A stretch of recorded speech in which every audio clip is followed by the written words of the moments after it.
Want someone else to do my job? Okay, I'll get someone else to do your job. To reduce recognizability, I'll avoid details as much as possible. TL, doctor at the bottom.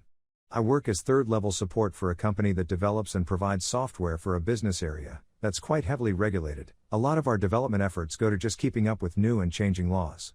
Also, the software, while being mainly used for one purpose, usually in one way or the other gets used throughout the whole company using it. So with bigger companies, they sometimes have multiple departments, each only supporting parts of the software in-house, basically each department of the company having their own in-house tech support for our software. So with this one customer, they have one main support team, containing, but not led by the CTO of the company, for our software, and each department has their own sub-team who answer to the head of the main team. As always, New Year's had brought new laws and regulations. Especially in one department, an up-to-now optional feature became mandatory by law starting January 1, 2023. Mind you, the information about the new law was public in February 22, and our software supports this feature since the middle of 21. So enough time to configure, test and move to production with it, right? Unfortunately, as it's an extremely technical topic, I'm currently the only person in our company's support team with in-depth knowledge. We're working on changing that, but not everyone who works in support has a background deeply rooted in software development, so it takes time.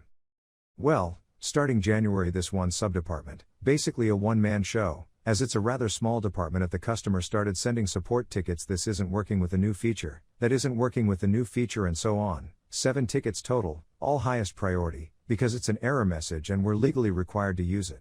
Each and every one of the tickets, I answered them the exact passage of the manual where they could read up that exact error message, explaining how it's a missing configuration on their end and exactly, with screenshots, what to configure.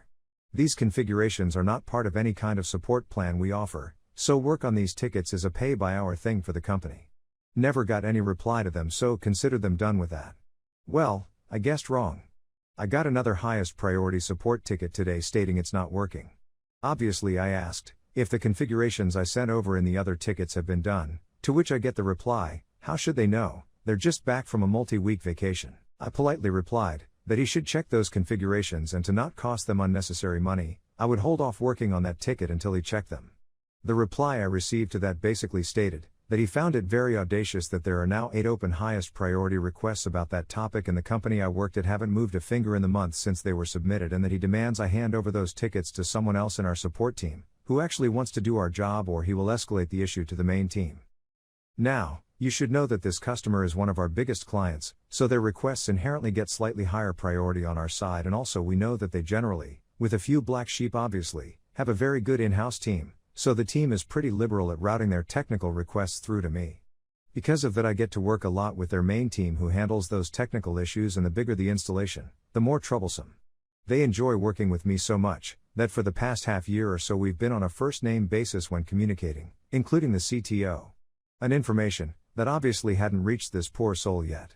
So, to spare him the work of escalating the issue, according to process I wrote a formal escalation mail, using first names, petty, I know, to the lead of their main team, as well as my team lead CCing the guy from the sub-team, informing them about all the highest priority tickets, including detailed information since when the feature is available, when the information about it becoming mandatory by law was publicized, and when it became mandatory, compiling the answers from all the tickets into one, and also sending an official, detailed by ticket, offer with which they could purchase service from us to do those configurations for them.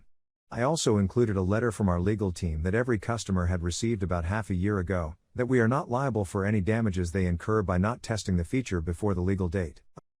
About an hour later, I got a formal answer from one of their main team that the configurations I sent have been implemented and every issue has been resolved. The feature works as intended, thanking me for bringing to their attention that they were behind on that topic, followed half a minute later by an informal mail informing me that I don't need to worry. The next person to submit tickets on behalf of that one-person department should be much more professional. And the moral of the story, don't try to threaten with authority you don't have. Story 2. I've been through 10 cans of electronics duster just this month. Seeing a burning receipt printer here yesterday, I thought I'd share mine. Almost 30 years ago, I got suckered into supporting the point-of-sale system at a video rental place. The owner was my old high school geology teacher, but the real HOK was that my stoner brother was the new assistant manager there, so I'd be getting calls for help regardless of whether I was being paid for them or not. Around 6 months after agreeing to support them, I get a call at my day job from the owner, saying that the receipt printer smells funny. I ask him to elaborate. Owner, you know how when you wear a coat around a campfire, and then, even though it's been washed, you'll still occasionally catch whiffs of smoke? Me, you need to unplug the printer and send the coat to a dry cleaner. I'll be over tonight. That evening, with an anxious owner leaning over my shoulder, I pop the printer open. The cause of the smell was easy enough. Me, the problem is all this fluff. The paper rubs on the metal guides here, and it builds up here, on the parts that get hot, so you have to clean it out once in a while. I pulled the roll of paper out, picked up a can of electronics duster still conveniently located right next to the register from when I'd had the exact same conversation with the manager just over 3 months previous, and give the printer a nice quick spritz. Me, popping the paper back in. There you go. Fixed. Owner, how often does that need to be done? Me, once a week? I suggested the manager add it to his opening duties on Monday last time I was here, guess he forgot. 2 months later I was out to have a look at a flickering monitor, loose VGA cable, and gave the whole thing a once-over. The keyboard has crumbs in it, so I pick up the can of duster, still conveniently located right next to the register, and nothing. Oh, wait. There's a case of them right here underneath the counter, and there's even a couple of cans left in it. I grab a can out, start cleaning the keyboard, and get interrupted by the clerk grabbing it from my hand. Clerk, dude. We've only got 2 cans left to last the week. Me, a can should last you months. What the hell have you been doing with them? So he shows me. He opens the printer, removes the paper, and sprays away at nothing in particular for almost a minute. Clerk, and we gotta do that every time we change the paper or it catches fire. Jerry got burned and went to the hospital when he forgot once. Me, I should have gotten a call if this had caught fire, and who the hell is Jerry? Clerk, some guy that used to work here, like years ago, I dunno. I tell the clerk that he doesn't need to dust the printer ever again and call the owner to ask him about Jerry, a printer fire, and a possible hospital visit. He's never employed a Jerry, the printer has never caught fire, and the last workers' comp case he had was an idiot that thought he should climb the shelves and do a King Kong impression. Owner, still, I've been through 10 cans of electronics duster just this month? That SHT's like $3 a can. Me, yeah. According to the label on the box it was only delivered 3 weeks ago. Owner, are you sure they're not huffing it or something? I mean, I hire a lot of my students, and it's not like I teach AP classes.